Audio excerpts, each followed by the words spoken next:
What's up, YouTube world? It's your boy J Dub, the #1 comment on YouTube. And I'm back on my channel with another review. Today, I'm going to be doing Love and Marriage Huntsville, No Holting Back. And I want to say to, I guess, my newcomers or people just tuning in on this channel, the motto is say what you say. Where we just, again, it speaks for itself. We say whatever's on our mind. And we get down in the comments and go back and forth. And I wouldn't say in a negative, in a positive way, because we look forward to people's different opinions about stuff, because that way we have fun, we learn, and just hear different perspectives. Because on this is promoted as the #1 YouTube commenter. To me, that's where the best part of having a channel is. We can get down in the comments and get together and just have a good time and hear some things, hear what's on people's heart, and learn some things. So, and I just like to thank for all my subscribers who've been hanging in it with me. I have been behind on my reviews because just have an overwhelming work schedule, but I will definitely try hard to put out as many videos as I can, because some of the people speak and say they want to hear from me, and this is where I want to be. So if I can do it as much as possible, I will. So we go right into the episode where Melody, she's hosting a comeback group meeting at her office, and I don't know. I'm tired of hearing about the comeback group, because it's like they're not really getting together. They get together to almost argue, and nothing is really being accomplished. So hopefully they can get something accomplished this time. So Marcel's the first one to show up at the office, and I've always kind of said that once like Melody was in process of getting a divorce, I could see Marcel, he kind of lights up when he's around Melody. He almost seems like a different Marcel. And down in the comments, let me know if you see the same or you think differently. I can't say, like, I wouldn't say, oh, they're messing around or something like that. I think deep down, Marcel has a thing for Melody, whether he admires her, respects her, he's attracted to her, all those things. Something is there. I see a different Marcel. So Melody and Marcel, they go over the situation that happened at the Destiny race that Marcel and Tisha was holding. And they showed the flashback with Hurricane Wanda and Melody's mother. They're getting into it over the argument. Because between those two families, the Scotts and the Holts, they've had so much conflict about such small things and even big things, where even Melody's mother and Miss Wanda go back and forth about the grandkids. But of course, Miss Wanda is the start of everything. Even if she's not, she loses all credibility when Miss Wanda is around. There's just chaos. And I would just say, like, just watching this or watching all the seasons, like how Miss Wanda is like out of control. She's so comfortable, like, being in people's business, like talking crazy to them, cussing them out, giving them unsolicited advice, even talking about, like, fighting. She was talking about putting hands on Melody's mother. And I just say, like, for all the Miss Wandas out there, or the children who have a Miss Wanda as a mama, you got to do something, because a Miss Wanda ain't going to change. And I never thought that was okay. I think she shouldn't have been on the show. Some people like her for the drama, but when your mother is cussing your friends and colleagues out and, like, getting into heated arguments, that's a problem. Nobody is Miss Wanda's child but Tisha. And for her to comfortably move like that, and you have to accept that as an adult, listen, even children deserve respect. So as an adult, whether that's your mother or not, she can't be cussing me out or talking crazy to my wife or talking about my kids and all that. To me, it's just ridiculously absurd. It's almost like the respect thing it's not mutual. Just because she's the elder or mother, she's supposed to get away with that. And I don't believe in that. To me, she always goes too far. So, like, while Melody and Marcel in the office, Marcel is agreeing, like, Miss Wanda's just like, she's out of control. Why would she say something like that? Or talking about, because Miss Wanda said that Melody's mother was messing with a married man, and Marcel was just dumbfounded, because they played back the argument and everything.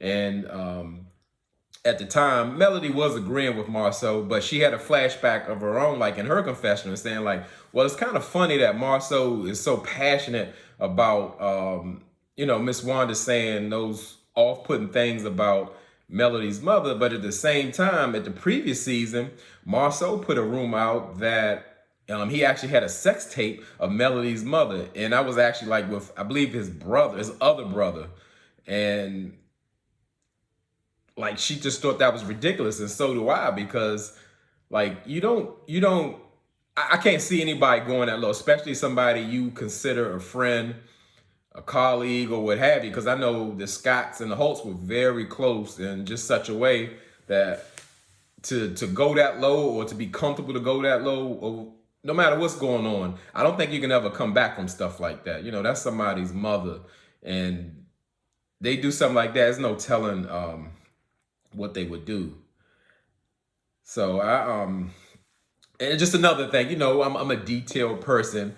I notice stuff. I want to know, for like the, why they meeting the men, wherever they go, the men in Huntsville, are they out of like undershirts, like t-shirts? Because like you see man boobs under shirts, it looks like breast, and that bothers me. That makes me uncomfortable. It's like it's almost like a woman not wearing a bra almost, but it's a man, and it irritates my soul. I got a little stuff that irritates me. So on this channel, we say what we say, no matter what it is.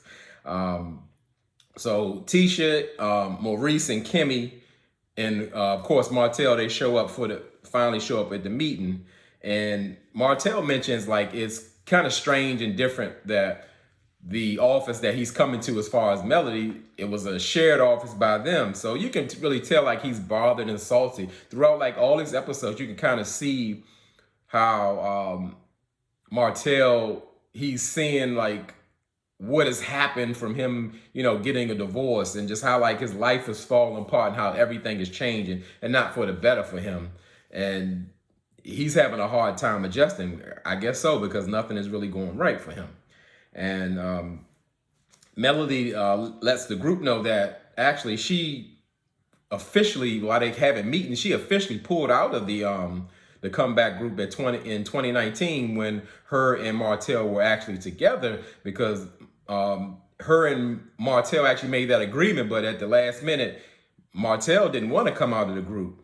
And then Marceau makes an off-color joke. Well, even when you pull out, you still can have a baby. They laughing or joking, or they looking like, how could you say that, or whatever. And then Melody put a spin on it. She was saying, like, speaking of babies, she was asking Martell, where the kids, because that's, I guess, his week for visitation. And he had mentioned like, well, hey, they're in your office. She's like, what, my office? Like, it was more so like she was shocked. I mean, like any little thing, the exchange Melody and Martell have, it could set either one of them off. I mean, it's such a toxic place. It's almost scary. Like, uh-oh, here it comes. But Melody's just saying, rightfully so, like, well, my children here, I didn't know. I would want to greet them. And I would also want to make sure, they not tearing up my office, make sure it's in place. So there's nothing wrong with that. And I get concerned every time that Melody and Martell in a room together, because something's going to go bad. It's going to go to the left.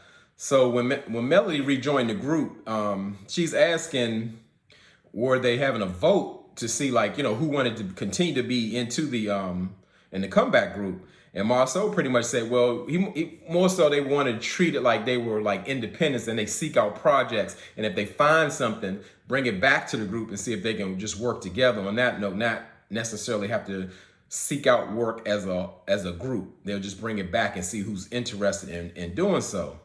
And from there, it just goes left, because then Melody, you can see she got something brewing, and she look over Martell with the head shaking or whatever. She's like, well, I just want to let the group know that as long as Martell's involved in anything, I'm not doing anything with him in any capacities, because she doesn't want to work with Martell, because she found out that Martell and Marceau had a meeting with Chris the Realtor about the 47 Acres project. That project always has been a problem with the whole group, and And Melody just felt like Martell went behind her back and was kind of like downplaying her skills and as far as being able to build on the land. And she didn't appreciate that, and she just didn't want to do that. And I'm sure it didn't help when Martell brought Melody to the, for lunch and asked her that she should give him custody of the kids. So I don't know how you think that was going to work or that was going to go over. So, they do their normal, Melody and Martell do their little back and forth. And you can see like Marceau, he just like blanked out. He just was staring.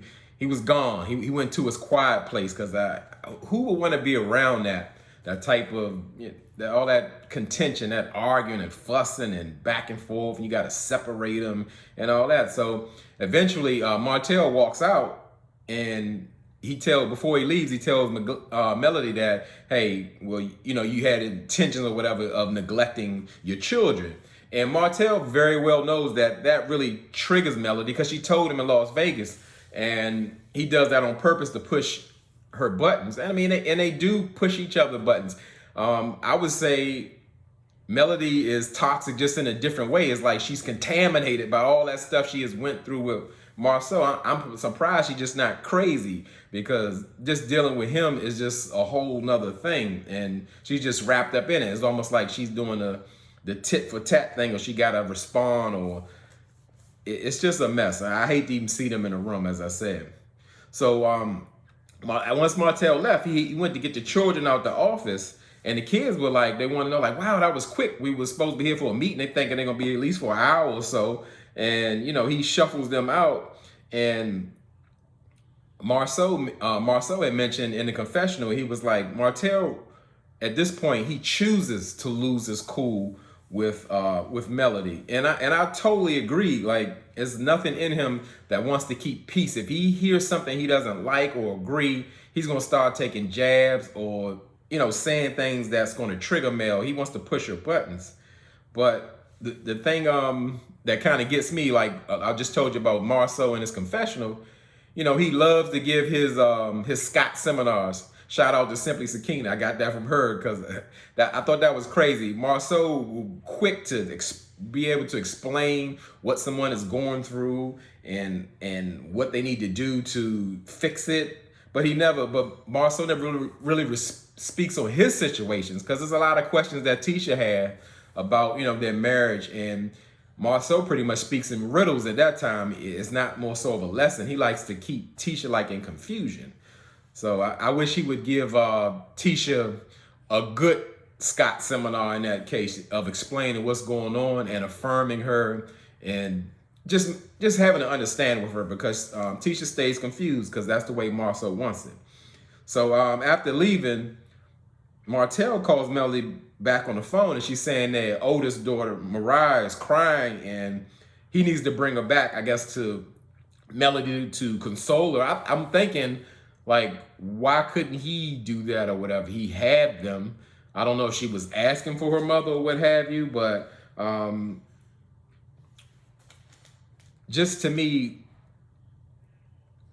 when Marceau, he spoke, he was saying pretty much his daughter appeared to be she's upset because normally when they went to the office that Melody is in charge of, it used to be Martell and Melody. So that's what's bothering their oldest daughter.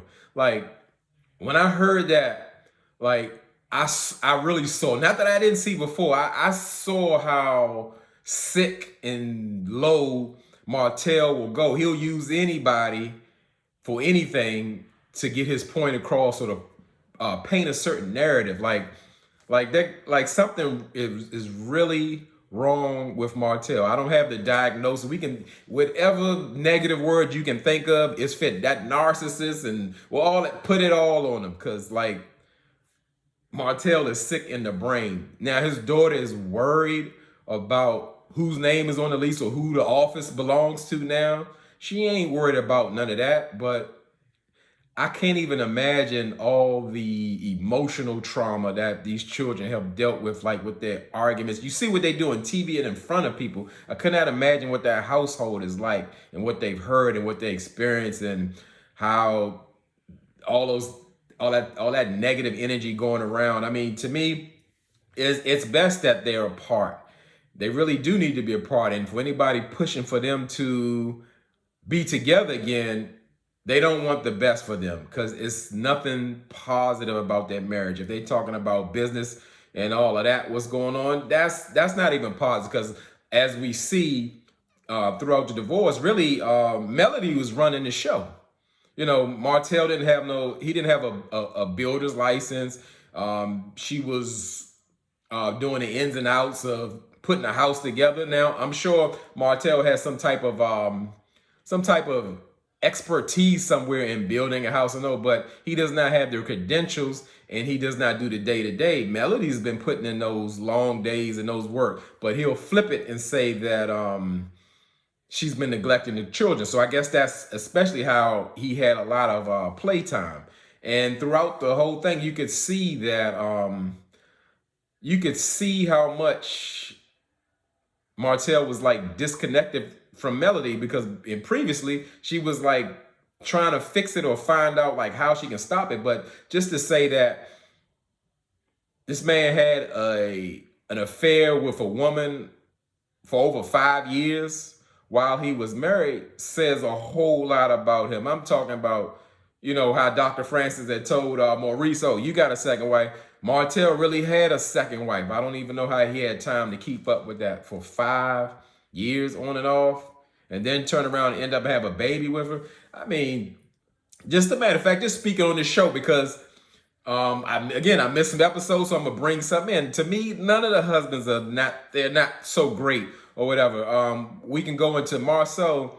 Marceau keeps Kimmy in the dark. He keeps her in a fog. He keeps her in confusion. He doesn't affirm her. He doesn't relieve her, like her anxiety of dealing with like all the cheating rumors and all that going on. He just wants to give her riddles and keep her confused and keep her in a place. And even I'm gonna jump back to Martell when they was arguing with Melody in I think it was the last episode, when it was Tiffany and all them going on. Anytime a woman needs to stay in her place, like, I was with him when he was talking about like respect, because respect's supposed to go both ways. But now he started talking about a woman supposed to stay in her place. I mean, like I said, I point here, Martell is so messed up in the dome. I don't know if it go back to all the way to his childhood with his father and his enabling mother. Like, I really saw that come out, you know, when she was talking about Melody and trying to make Mama Martell just talking about, you know, how he's such a good man and all of that. And then let's go over to Maurice. Now, Maurice is a guy, is more so, he's like Martell. He's really like one and the same, but he covers it up with niceness. He's quick to pile a whole bunch of work onto Kimmy, whatever that is, whether that's with his son Monster. He fought so hard and did everything to get his son here, but he expects Kimmy to raise him and be responsible, I guess, for him and for his upbringing, because he's always gone. She held him down when he took the new venture of being a lawyer and what have you. And now he had eventually told Kimmy that they're moving up to the mountains with the Scotts so they can have like a compound. But now he's telling her, oh no, I don't want to move here no more. I want to build a spec house. And she like, when you gonna tell me all that? Historically, that's how it's always been. Maurice makes all these decisions without even talking to Kimmy. I mean, huge decisions. Going back to when he was going to set his ex-wife Kyle and her husband up in a house one of his rental properties paid for, and didn't even discuss it with his wife to bring them to Huntsville so Monster could be there with him. I mean, it just goes on another level. I mean, to me, it's all that fake entrepreneurship. No, don't mean that they're not entrepreneurial men, but the fact of the matter, that's the focus, and it's for legacy. You know, it's about having them $200,000 cars and just living a life that you want and try to succeed, but not focus on anything else.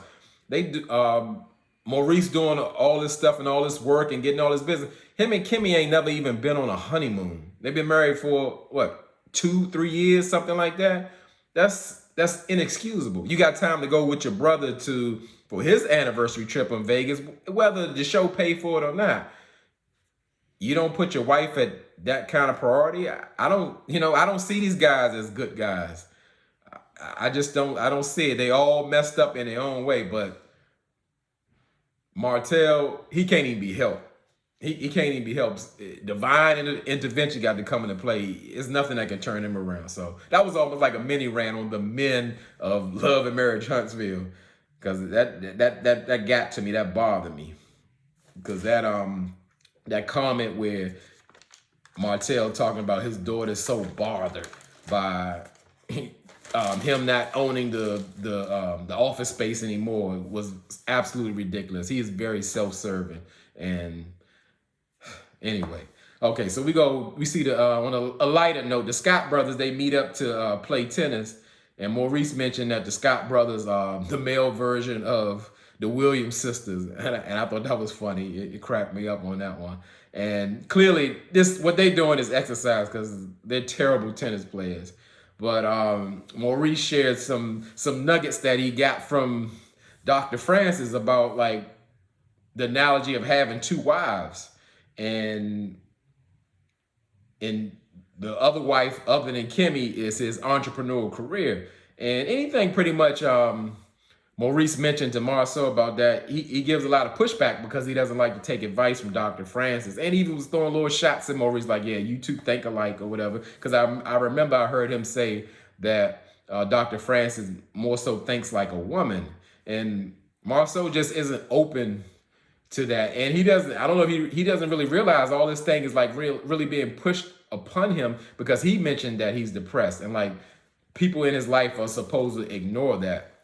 And we haven't figured out, was it depression or it was him being overworked. But that's why Maurice said, like, you really need to have a professional tell you that, or check things out to make sure you're good.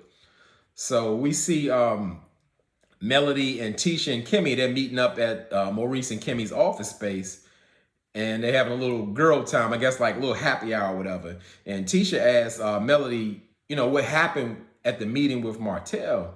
And Melody mentioned that Martell, he didn't even want her to say hello to their children, because he was talking, oh yeah, this is my week, or I got it. Like, when I say Martell, I'm just going to do this.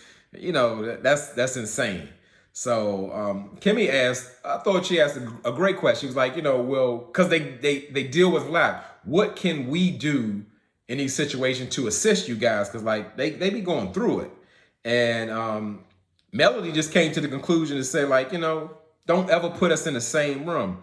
And I'm like, boom. I mean, there we go. I mean, that should have been said. Like, these people had a tumultuous marriage. I mean, so much hurt, so much toxicity going on. They need time apart to heal. I know it's a show. They could film separately, or they can do their co-parenting thing. But to keep putting them together, putting them on vacation, putting them in business, or trying to put them in business, or even trying to put them back together is absolutely ridiculous. As I said, that's not in their best interest at all. They're not good for each other. They bring the worst out in each other. But Martell, it's something going on with him, as I said. So it ain't gonna never work anyway. And I was like, finally, this is the solution. I believe that they can eventually come together and, I guess, co-parent, not be together or even work in business, but that's going to take time for healing. And Melody just flat out believe, like, Martell just he has some growing up to do in order to do so. And I must agree with her. But Melody, to kind of get the energy off of her, she quickly switched the conversation with Tisha and Kimmy's conflict, because they had a problem with a group text. And I just thought that was just like so stupid. But obviously there is a problem between Kimmy and Tisha. There's some layers to the situation. That's why I say that I know it goes back more than that, but I think Tisha really damaged whatever they had going on with what she had going on with Kimmy by speaking in Vegas, when she said, telling Maurice, well, we heard that you didn't really give Kyle a chance. You just gave up on the marriage, and Do you think, start talking about like, really they should be together if he would have tried. And you could tell Kimmy was really bothered by that. I don't know if she ever got over that. So it seems like it's a lot of back and forth, but now it's more so Kimmy saying that historically she never called Tisha. So why is she including in the text? Excuse me. So it's also a situation they're talking about money where there's been a donation. I don't know if Kimmy's having some money situations or what have you. I don't know if I'm going too deep. Get down in the comments and tell me what you think, because I can't really figure it out. But it's something that they're not saying. So that's something I want to get to the bottom to. I don't know if it ever be revealed because it would take honest communication. So as I said, I'm going to break this down into 2 parts because I have a lot to say, and that's how most of my videos are going to be on. So let's stick around for part 2.